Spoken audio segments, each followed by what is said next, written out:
They said we would lose.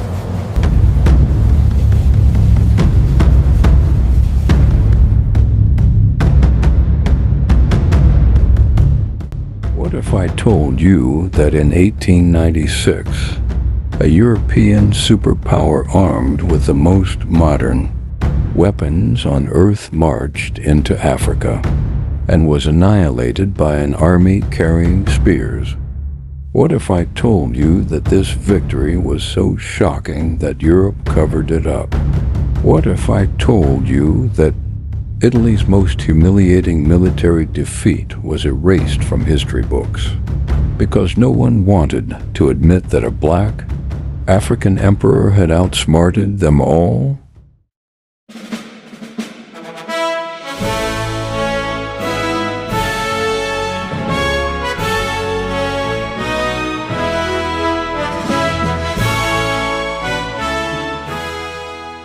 In 1895, Italy was a rising European power.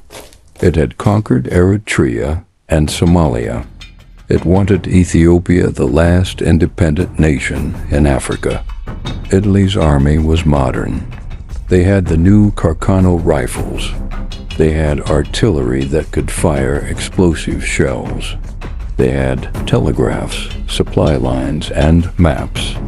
Ethiopia had spears, swords, ancient muskets that took a minute to reload, and a brilliant, ruthless emperor named Menelik II.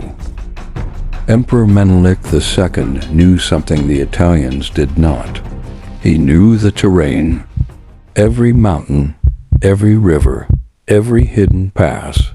He knew the weather, when the rains would come, when the roads would turn to mud, and he knew his enemy. The Italians were arrogant. They would march blindly into his trap. Here's what history books do not tell you. The untold secret of the Battle of Adwa is not about weapons. It is about intelligence. Menelik had spies inside the Italian government. He knew their every move. He knew their supply lines were weak. He knew their officers were arrogant and inexperienced. And he knew the exact date they planned to attack.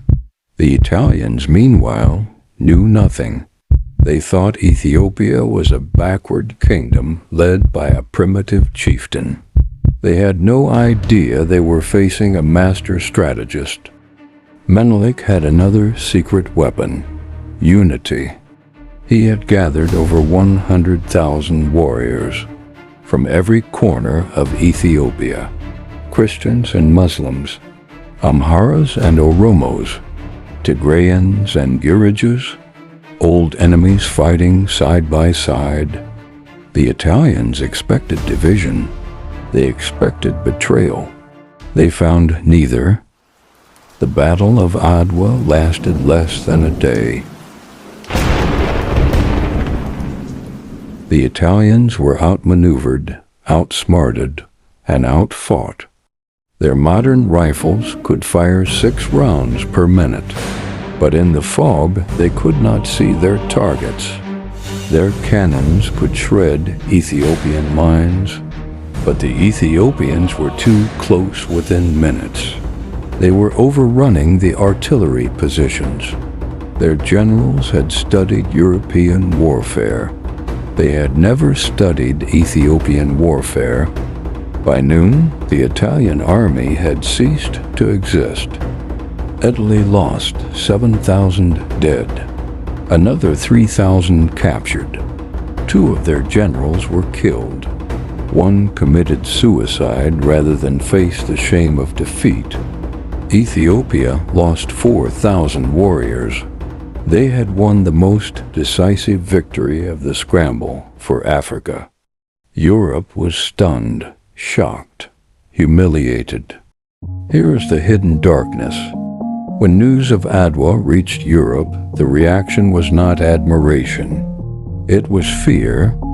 European colonial powers had spent decades convincing their citizens that white men were superior, that Africans were primitive, weak and destined to be ruled. The Battle of Adwa shattered that lie. So Europe did what it does best. It buried the story. History books in Italy barely mentioned Adwa for decades. When they did, they blamed bad weather and treacherous terrain. They never admitted that a black African emperor had outsmarted them. Even today, most Europeans have never heard of the Battle of Adwa. But Ethiopians remember. Every year on March 2nd, they celebrate. The Battle of Adwa was more than a military victory.